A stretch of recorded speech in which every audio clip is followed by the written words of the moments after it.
Hello there my fellow Holotable heroes and welcome to another Grand Arena highlights video. So in this one I want to show you Omicron battles from week 2 of season 23. So I'll show you some battles I did on offense with my Qui-Gon and Zem Omicron, and then as well some of the counters when my opponents placed Zem or Qui-Gon Omicron on defense. So just kind of summarized all the Omicron battles here in one video for you. So we can just go through. So first one, I'm pretty sure I can win this. I don't know. It's literally one nuke team versus another nuke team. So we got Qui-Gon Omicron with Jedi Knight Anakin. Obviously Anakin there. His AoE can nuke a lot of teams once Qui-Gon gets taken out. And then obviously we got the Grievous Droid Squad, the nuke team there.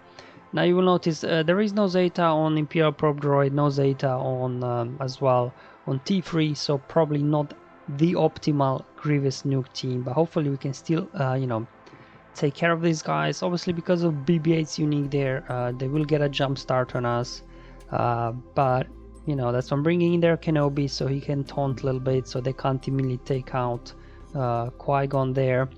It is also always this little bit of a dilemma here with these Qui-Gon Omicron teams. Do you save Jedi Knight Anakin's AoE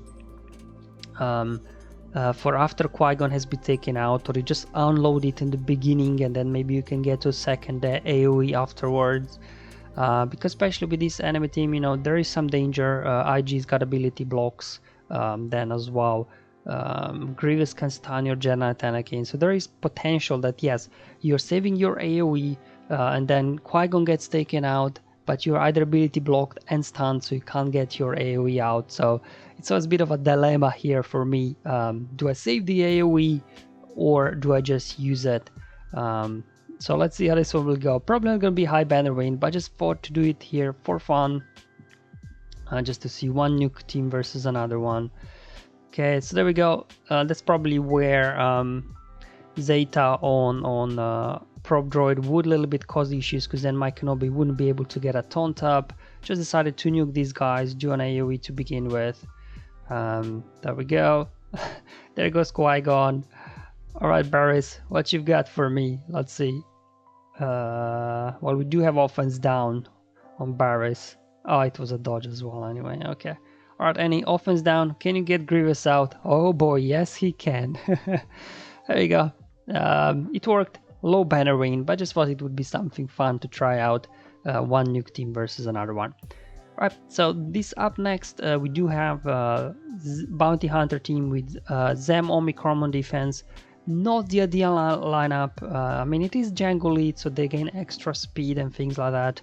But obviously without Bosk or Grief for those mass assists to begin with, I think they won't be able to get their contract straight away, because they will have speed advantage because of Zem, obviously Omicron and speed on Jango, and in order for them to get a contract going, they have to deal damage to debuffed enemies 20 times.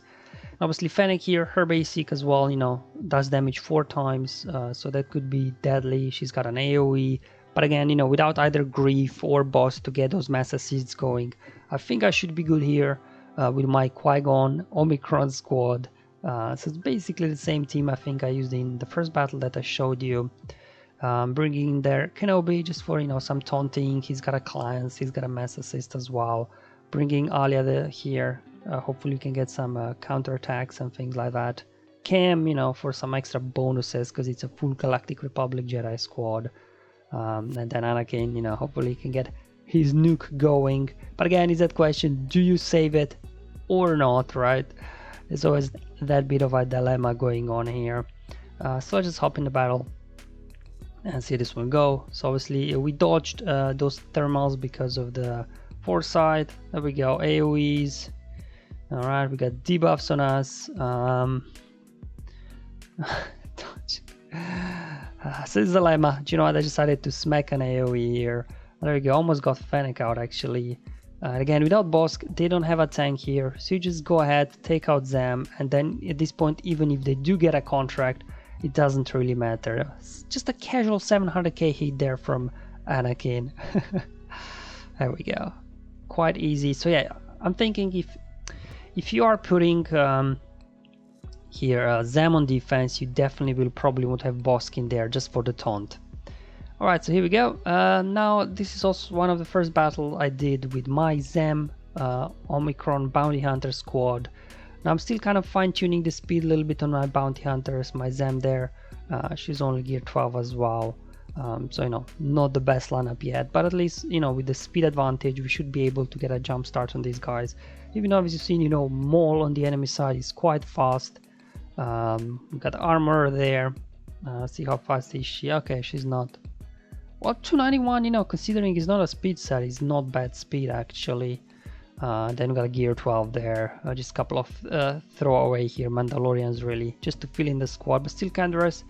You know, if he gets his thermometer train going, he could then help Maul to get another quick turn because of frenzy when he uses his AoE.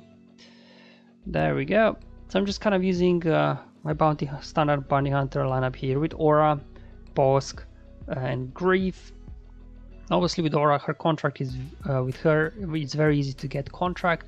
So the way I have modded my bounty hunters is that Mandalorian is the slowest. So obviously by the time he gets a turn, contract is triggered, and then he can just go ahead, disintegrate whoever is the biggest threat. Obviously in this case we will be disintegrating Maul. Obviously the tricky bit here, if you're using mass assists with Grief and Bosk, then obviously Mando, when he critically hits, he gains 30% thermometer, whereas his bounty hunter allies will only gain 15. So then it can happen that he overtakes your bounty hunters, he gets his turn before actually contract has been triggered. So to get around that, I was doing some testing in Galactic Challenges to get it, you know, the sequence right, so that Mando does get a turn at the end when contract is triggered. So this is what I come up with. I put it on top here. I don't do mass assist, I use a special ability, basic, another special ability, again basic with Bosk. Then here we can get 2 turns in with Aura, and now I do my mass assist, and there we go. Mando was the last one to get a turn, contract triggered, disintegrated Maul, and now just pretty much time to clean up this team. As you can see, you know, you just actually forget how frail bounty hunters are here if not using Bosk lead. But anyway, we can clean up here. Also worth mentioning again, my Zem is only gear 12 here, so obviously her stat sharing will be better. It will improve durability of the team once she's relicked up, because there'll be more health and protection that she'll be giving out to the rest of the team. So just going after these guys now, see if we can get a stun on armor. Alright, all the tenacity mods on armor paying off there for my opponent. Okay, just trying to get armor out before she hands out Beskar. There we go. Another disintegrate online, and you know, just a case of here clearing up the remaining 2 Mandalorians. So there you go guys, that's kind of the sequence that I came up with, just to make sure that Mando always goes last when contract has been triggered. Okay, here we go, we got another Omicron battle on defense, so this time it's Qui-Gon Omicron on defense. And you've probably seen around this that Palpatine and Vader, they can somewhat counterattack this team. Obviously this lineup that I'm facing does not have General Kenobi on defense, which makes it easier because you can just then go ahead and fracture Anakin whenever Thrawn gets a turn. If there is Kenobi in there, you probably want to a little bit dance around with Kenobi. Hopefully, you know, you don't trigger his taunt, or that he loses his taunt by the time Thrawn gets a turn. Otherwise, it might be harder to get a fracture on Anakin. So again, same recommendation, if you're putting Zem on defense, Zem Omicron on defense, make sure to include Bosk.